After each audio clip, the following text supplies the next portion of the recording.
Paul,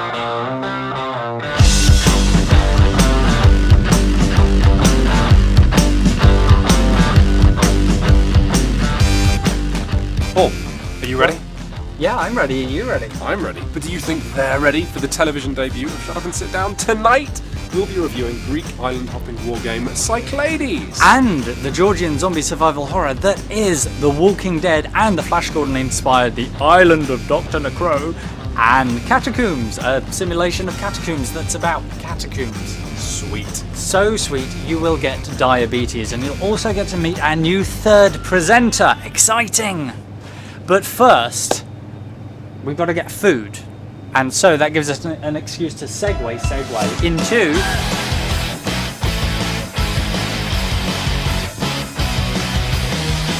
First things first, you are the host, so act like it. If your friends need food or drink, you have to be there for them. Although, I mean, don't cook a whole meal because that will just cut into the evening's gaming. Rule number one then, make sure you can feed your friends, but don't. Wait, Paul, that doesn't make any sense. Although snacks you might want to get, I don't know, some finger food, maybe nachos. Oh, no, rookie chips, mistake. Finger food leaves greasy smudges on cards and manuals. Yes. But what you do need is some booze, some beer, wine. No, because the thing, especially booze, you will just get spilled. Where should people drink booze? Outside or in the toilet. That's everything you need for a great night's gaming.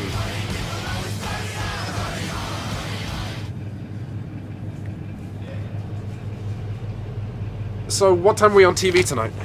Zap TV, it's got to be in a thing somewhere. Yeah. 1 in the morning, that's us. Zap TV. Wow. They spelled my name right and everything. Oh, that's amazing. We need to get home. Come on, let's go Yes, meet our we new do. third presenter. Oh, I can't wait.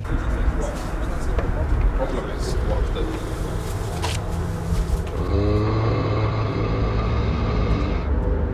Oh no. Tourists. Ooh, hey, third presenter. Are you ready to review some board games? Yeah, let's do this thing. Awesome. Great. I'm ready to bring my own personal brand of madcap comedy. I'm being bitten by a zombie! Oh god! Oh, they're not tourists! They're... The Walking Dead, the board game, is a board game adaptation of The Walking Dead, the graphic novel. It's nothing to do with the Walking Dead TV series. No, the board game of that is the Walking Dead board game. Okay, do you want to try that take again without sounding like a Chinese spam bot? Well, it's difficult. Why don't you give it a go? Okay. The Walking Dead board game is a board game that is not the Walking Dead board game. Wait. You see? The Walking Dead is a board game about zombies. Zombies have infested Georgia, and the Winnebago driving, bean chomping residents are trying to find safe houses to live in. And along the way, they'll be trying to get more supplies, like more ammo and more gasoline and more beans. And maybe on the way picking up some stragglers too. The twist is that doing anything in this game is like rubbing a hornet's nest. If you move, that riles up zombies. If you shoot zombies, that riles up zombies, which would be fine if you were leading some crack state militia. But you and your band of ragtag jerks have names like Otis and Dwayne. And every time you roll over a zombie token, you're going to find out the hard way whether it hides one zombie or a mortifying 7. The point is, this is not a game about popping the heads off zombies like so many beer bottles. This is more like steering a side of lamb around a big cat enclosure. Come on, let's go.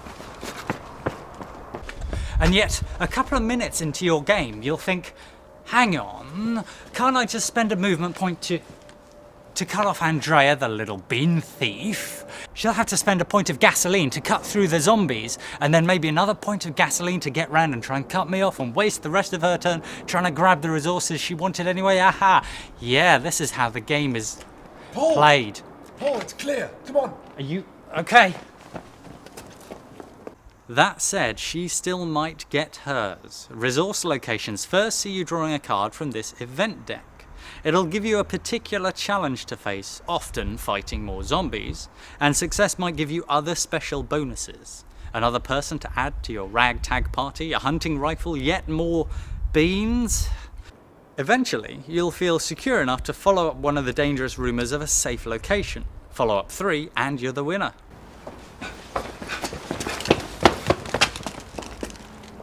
Okay, so this going around, this collecting things, this beefing yourself up, becoming more powerful. This is the skeleton of the game. But you know, what's the meat? What's the tasty part? I'm not sure there is a tasty part, Paul. Here's how your turn goes. Here's how every turn goes. You have to move somewhere. So maybe you do it easily, or maybe you kill some zombies or burn some beans to do it. And then what? You draw an encounter card, and it'll say roll 3 hats or kill 8 zombies, and you'll do it, or you won't. And what else is there? What else is there to the game? You know, the thematic fluff on the cards is just a headline and a picture. It's the literary equivalent of the black crumbs you scrape out of an oven, and it makes no sense if you haven't read the books. Ooh, do you hear that?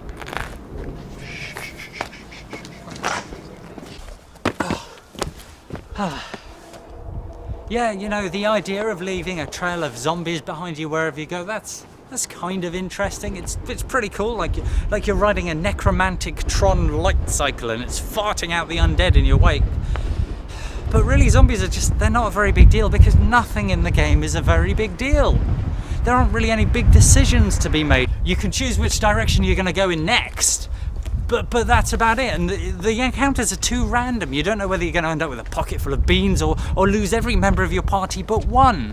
There's no game to be played. And also, you know what? Georgia is an ugly looking place. Not in real life with its Blue Ridge Mountains and its Savannah River and forest and whatever. I mean, in the box, it's just drab and grey and never comes to life. I actually quite like the map. It's like the board is a map and people have drawn on it. Yes, but you like drinking Tabasco from the bottle as well. Yeah.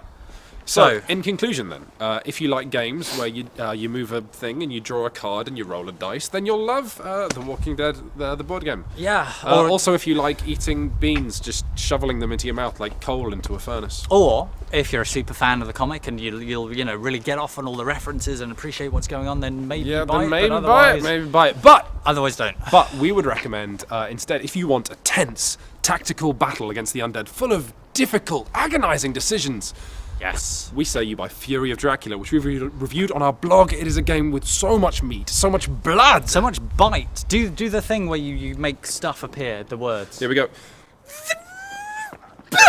Oh. Whew, okay, go read, people. Bye.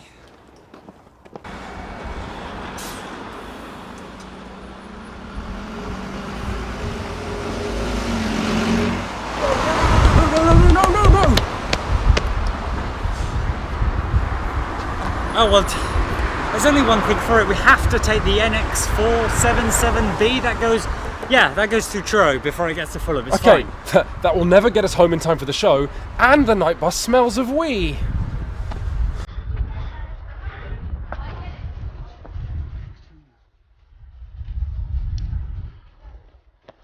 What? No.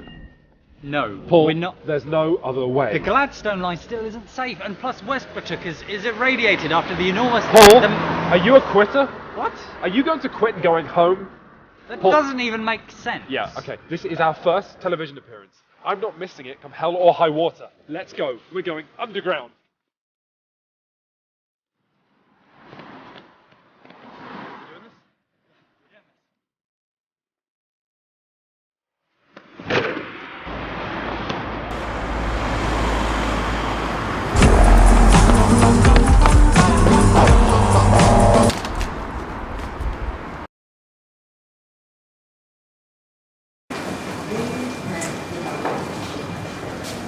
So Catacombs is a tabletop game that takes the prehistoric, almost fossilised concept of fantasy heroes rushing their way through a dungeon and fighting monsters and takes it to the laundromat and freshens it up for you, presents it brand new. Okay, so 1 to 4 players control a team of witheringly ugly vitamin D deficient heroes battling some great evil. Another player takes the control of the evil itself, controlling all the monsters in the dungeon over a series of 5 increasingly difficult rooms. But you don't play Catacombs by drawing cards from the deck and collecting tokens and rolling dice. It's a game that turns your fingertips into deadly weapons, because every dungeon level isn't a level, it's an arena, and you're flicking yourself around like a heroic hockey puck, or like you're playing Subterranean Sabutio.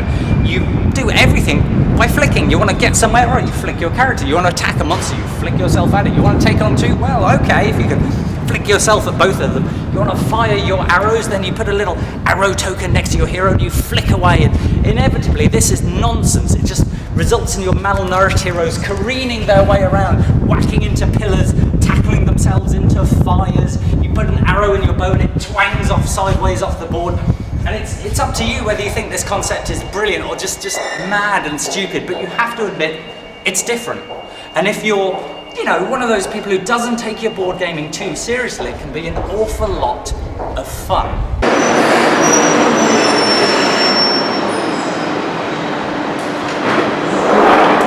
Okay, maybe you're already seeing problems with this concept. Quinns, what if the tokens fly off the board? Or what if a single monster goes careening around the hero team like the rabbit from Monty Python and the Holy Grail?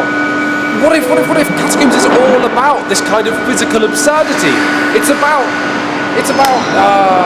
somebody trying to take out a skeleton and knocking out one of the game's theoretically immovable stone pillars. It's about somebody picking an arrow off the wizard's forehead and into a demon. Is that a legal move? Of course it is. And all this game has to say for itself is, I don't know, man. I was high for most of the noughties. I don't even know how I got made. But it's fun, isn't it? Well, absolutely it's fun. This is a game that for once just completely embraces its physicality, and it's a game that you can learn the rules for in minutes and be having fun with in seconds. Oh! But Catacombs also works as an engaging, clever game. I mean, you want to obviously strike out at people, to hit them, to get rid of them, but you have to end your turn in cover to avoid retaliation. How are you going to do that? How are you going to deal with a monster that takes 2 hits in one turn to take it down? How are you going to do that? How are you going to deal with the monsters that are hiding behind walls of fire, or that spider that fires sticky webs at your team? And then there are all the special powers. There's Barbarian Rage, and there's Elven Arrow barrages, and there's magic spells like the Wizard's Magic Shield, which is it's just a giant purple token, and it sits there on the board like a fat hippo spit bubble, and inevitably it's going to get knocked all over the place in this dungeon demolition derby. Okay, so what we've established then is that Catacombs plays host to a combination that any board game designer would be envious of, which is that on the one hand, it's just a brain-dead good time, it makes everyone laugh. Yet on the other hand, it is incredibly accessible for how tactical it is because of that physicality. I don't care how much experience with board games the players have, that hero team will be poring over the board, scoping it out, like pool players looking at a messy break. They're going to be arguing about who should go where, who should go first, whether that player has the skill to make the shot he's talking about. And they'll be thumbing through their magic items and their powers that they bought at incredible expense between levels.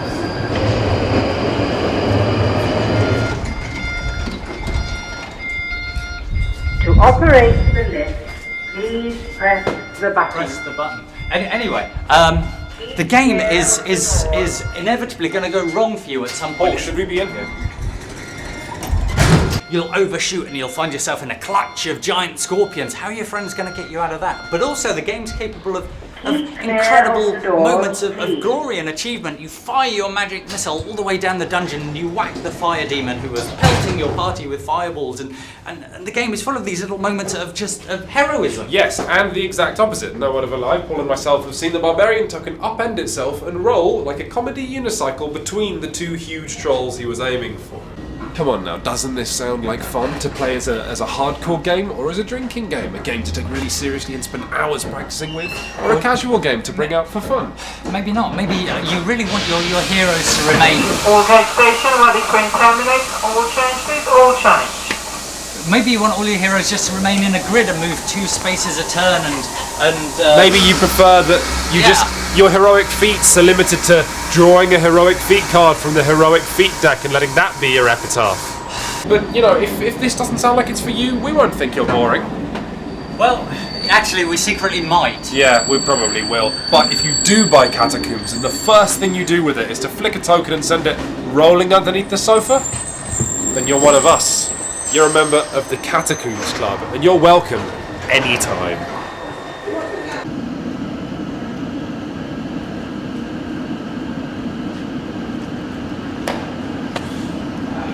Of course, to get the most out of Catacombs, you really want some expansions. This is the big one, Caverns of Soloth.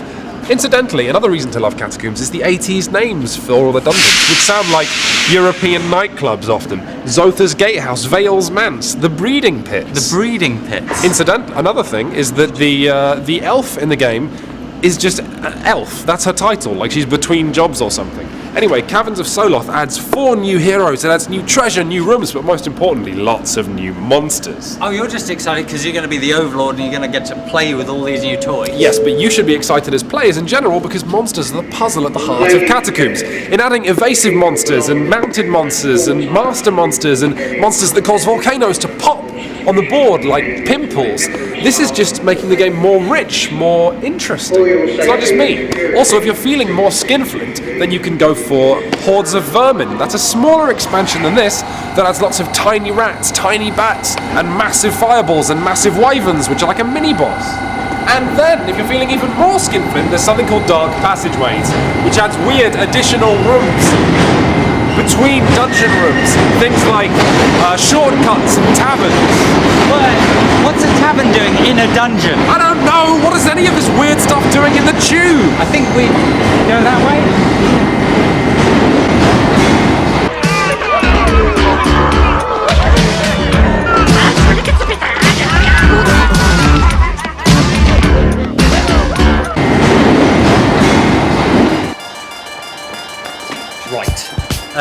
We must at least be at Wellington North, right? I mean, we've gone through the Balam Nexus. No. We're somewhere between the algae farms and the Thames laser barrier. Oh. Wait, how much do you have left on your Oyster card? Oh, I've got £5 so we can bribe our way through the old asbestos tunnels. When did you last ride the No, what about the Mobius line? They've closed the asbestos tunnels off. No. Cave in a week ago. It's not safe. Random events! Draw one. What is it? Does it help? No, it doesn't help. Storms flood the Buckington line. What are we going to do? Paul, look! Kenworth Barrel Station. This is our station. We've just gone deeper than ever before. Well, we have to get out. Quince, we've only got 14 minutes to catch the show. Oh my God, this is just like... Okay, so, the Isle of Dr. Necro is a small box game that assembles 1 to 5 players into a squadron of Flash Gordon-style hyperheroes trying to save the world, and look good doing it! You have the lion's share of about 15 minutes to save the world, mostly using your legs. Yeah, and the first of many decisions you want to make is, well, how fast are you going to go? Because that's going to determine how many cards you flip off the top of the deck every turn. Progress is good, but there are traps, and the faster you go, the more likely you're going to run into them like a pigeon careening into a jet engine. But you need to go through this deck because there are 3 things you need to find, which are the scientists. The scientists. The escape shuttle. The escape shuttle. And the doomsday device. The doomsday device. Okay, but you know what? We were quite hard on The Walking Dead because we said it didn't let you make many difficult decisions and it didn't make the most of its theme. We're going to give you one example of play with the Isle of Dr. Necro to show you how it does both of those things despite coming in a box the size of a pack of sugar. So, you hit the ground running. Well, you could hit the ground running because, you know, you're a psychic or an infiltrator, yeah, or an empath, and you think this is great, and you're drawing 10 cards from the top of the deck every turn, and that's amazing, until you run into a mind spike, and that grabs your empath, and it starts sucking her brain out the side of her head, and you look at what's going on, and you think, well, I could wait, but I just have to press on. Yeah, and then, even worse, a sliding wall comes down, cutting your team of, let's say, 4 players in 2. The lucky master strategist, yeah, he's cut off along with the ninja gadgeteer, and that leaves your robust rocketeer with the infiltrator psychic from before. So now in 2 teams of 2, it gets worse because, let's say, the gadgeteer ninja and his strategist run into a gargantuan reanimated cyborg ape. They decide to run away. Meanwhile, well, your infiltrators run into the cavernous hive mind computer, and she thinks, well, I could try and dominate this, but she's also panicking at the same time. So she makes her roll, and she actually dominates the computer. She absorbs its power, and she carries on forward. But then your infiltrator, your empath might run into the Formless Terror, and Formless Terror's special ability is if you don't deal with it, it's just going to go back in the deck. So your empath, she says, no, fine, guys, I'll handle this. She uses her new abilities to blast the thing with psychic nonsense. And she defeats it, and you think, oh, that's fantastic, that's great, except, no, it's not, because now we've only got 7 minutes left. Okay, you know what? And in those 7 minutes, one of these 4 people are probably going to sacrifice themselves for the rest of the team. God, I love this game. You know what I love most about it? I love the theme. I love the 50s sci-fi thing. It's so cool. If I have one problem with the Alex and the Crow, it's that I wish it were an £80 game with 40 expansions and that would just drain my bank balance like a Venusian vampire. Alright, this is kind of a weird thing to say. Do you recommend people buy it or not? I don't know. It's pretty good. Yeah, you know what?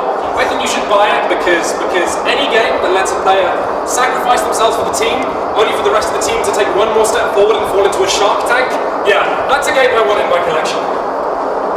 Paul, how much further does this go on for? Are you kidding? Go. I mean, I don't even... Think of the show, Paul. Television, Paul. Television! Oh my god, home. Oh my god. Why are all the lights on? Hey.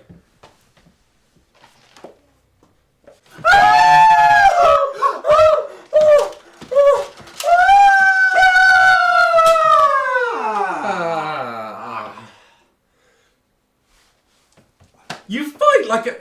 I'm sorry for this.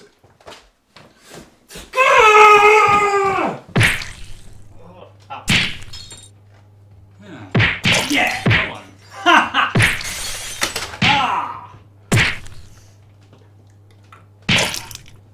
Yeah, I'm gonna send you the best picture. Hang on. Oh god! What are we gonna tell his mum? Well, it's a very competitive industry. It is a competitive industry. Ooh, hey, we've got time for that feature. What feature? You know. Alright, stop doing that. Stop making the things appear. Just say the word. Say what it is. Say, Paul, it is this. Paul, we are going to make the words out of your mouth. The words of the thing. Just say what the thing is, and we can just say the thing. So this time we're opening our doors to which exotic land? Oh, no, I'm big. Just a little country called the United States of America. Okay, you found some American board gamers. Yeah. The guys from Newdocracy Now are going to be joining us, I think. Alright, let's see what they have to say. Hello! Hi. Hello! Hello. Hi. Hello. Where are you guys calling from? New York City? Hi. We're calling from. San Francisco? No. Can we hurry this up because we are pushed for time? Are we? I mean, they're not going to be very good anyway. Okay. So we're here to introduce Belfort. A game of worker placement that, in my mind, sets up to cure the disease of multiplayer solitaire that has infected the genre. It accomplishes this by putting the worker placement resource management engine at the mercy of an area control. How do you close Skype? More interactive than your general worker placement game. The central conceit of the game is that you are a master builder in control of elves and dwarves. You're going to build the city of No, then you've put it in the system tray. Windows is what's Since the job market where's the is system very tray? depressed for elves and dwarves and master builders, you sign on anyway knowing that only the greatest builder among you will actually get paid. Oh my god, they're gone. That was embarrassing. I mean for them, not for us. Yeah. Just gonna click block. Block. Oh!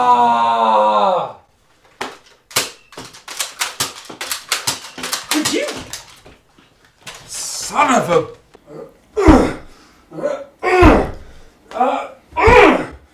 Oh god!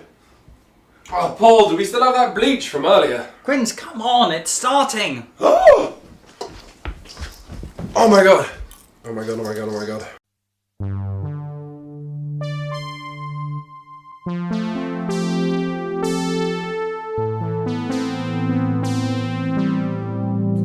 Hello, I'm Paul. And I'm Quinns. And it's time to shut up. Shut up. And Sit down.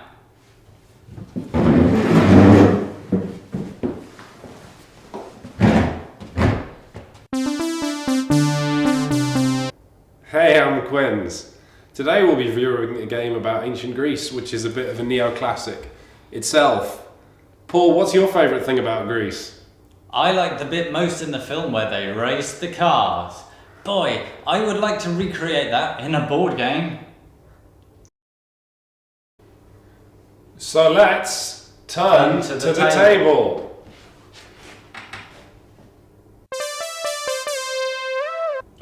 And now our first review, Cyclades. Cyclades is a game where you're all playing different coloured Greeks, trying to do the same thing, which is build 2 cities. You're all trying. That's right, Paul. So how do you build a city? Well, there are many ways to the roots of victory in Cyclades, which is good because it's, for example, the philosophers, if you have the 4 of the philosophers, a city appears. And otherwise, buildings as well. You can have, if you build the 4 different buildings, that makes a city, and 2 of them, and you win.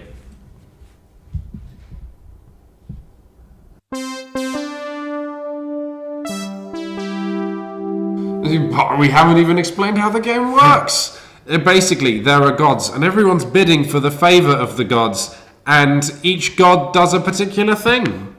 But what is it? I don't know! Ares lets you have to make the soldiers and move them. Poseidon lets you make boats and move them. Athena is the philosophers, which I have said. And Zeus lets you priests, which makes everything cheaper. Buildings. Yes, also every god has a building with them that is their type that you can build.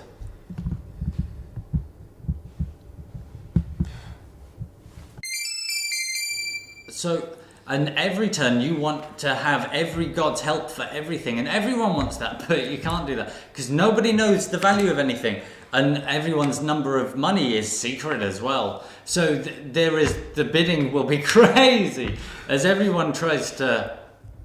The bidding is great because there's always one less god than the number of players. And also, if somebody's going to invade you, you don't want to give them Ares, or maybe Poseidon will be your buddy, because you can win a boat fight, and then he can't invade. Look at that! Which is good. And basically, Cyclades is a game that asks you, how much do you want to do this thing today? Or this other thing? And you don't know. So, do you want a boat, a soldier, or something else? Because each has a thing. And you can't be in every bidding war because you never seem to have enough money, just like in real life. Isn't that right, Quinn? It's time for a round of play. Okay, I'm going to bid 3 on Zeus now, so what are you going to bid on him? Well, when that happens, you can't bid on the same god. You can't... What? You have to bid on a different god. Then we've explained the game wrong. I'm going to use some money to buy a monster, because you can also buy monsters, and they all do different things. And look, I've got a Kraken here, and that's Kraken. and he's going to attack your fleets. Well, it's interesting every turn how there's different monsters you can bid for. Yes. Isn't it? Of course. No review would be complete without an analysis of the inlay of the box. Here it is. We've got space for monsters, and you can put these men in bags. And I'm happy. Are you happy with this inlay of the box? I'm happy with this inlay of the box. It means my Kraken won't get loose.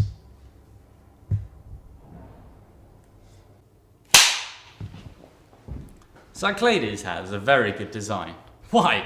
Well, because there's no fluff. You win a bid or you lose an island and that's it. And the game always scales so well because you have, depending on the number of players, the board gets, or there are less gods. And it's lovely, and the components are lovely, and the cards, it's lovely, and you feel like you're in the soul of a Greek person. And it's a war game with so much crunch and tightness. What are you still bidding for back there, Quinns? I'm bidding to say yes to this game. But I was going to vote yes. The vote's in it, so yes. We can't both bid on the same thing. It's Crazy Cyclades. But isn't there also an expansion? Oh no, we haven't played that. Is it over? Thanks for tuning. The show's back next time.